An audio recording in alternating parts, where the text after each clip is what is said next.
ఇక ఎమ్మెల్సీ బరిలో బీఆర్ఎస్ రెండవ అభ్యర్థిని పోటీకి పెడుతుందా? ఏం చేయబోతోంది? కేసీఆర్ వ్యూహం ఏంటి అన్న దానిపై ఉత్కంఠ నెలకొంది.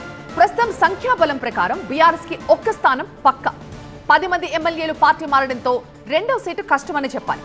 అయితే ఫిరాయింపు ఎమ్మెల్యేల్ని టార్గెట్ చేసేందుకు రెండవ అభ్యర్థిని బరిలోకి దింపే ఛాన్స్ ఉందంటూ ప్రచారం జరుగుతోంది. ఎమ్మెల్యే కోటాలో ఎమ్మెల్సీ గెలవడానికి 19 ఓట్లు కావాలి. 10 మంది ఫిరాయింపుతో ఇప్పుడు బీఆర్ఎస్ బలం 28 మాత్రమే ఉంది. నిజానికి అసెంబ్లీ ఎన్నికల్లో బీఆర్ఎస్ 39 సీట్లు గెలిచింది. వీరిలో 10 మంది పార్టీ మారారు. అలాగే కంటోన్మెంట్ బై ఎలక్షన్స్ లో ఆ సీటుని కోల్పోయింది బీఆర్ఎస్. ఇక మిగిలింది 38 మంది మాత్రమే. ప్రస్తుతం రెండవ అభ్యర్థిని పోటీకి పెడితే ఒక్కో ఎమ్మెల్సీ గెలవాలంటే 19 ఓట్లు కావాలి. ఆ 10 మంది ఎమ్మెల్యేలు పార్టీ మారకపోతే రెండవ స్థానం బీఆర్ఎస్దే. కానీ ఇప్పుడు లెక్క తారుమారైంది.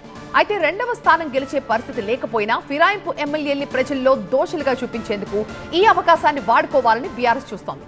ఇప్పటికే ఈ అంశంపై సుప్రీంకోర్టులో కూడా పోరాడుతున్నందున మండలి ఎన్నికల్ని ఇందుకు వేదిక చేసుకోవాలని బీఆర్ఎస్ భావిస్తోంది.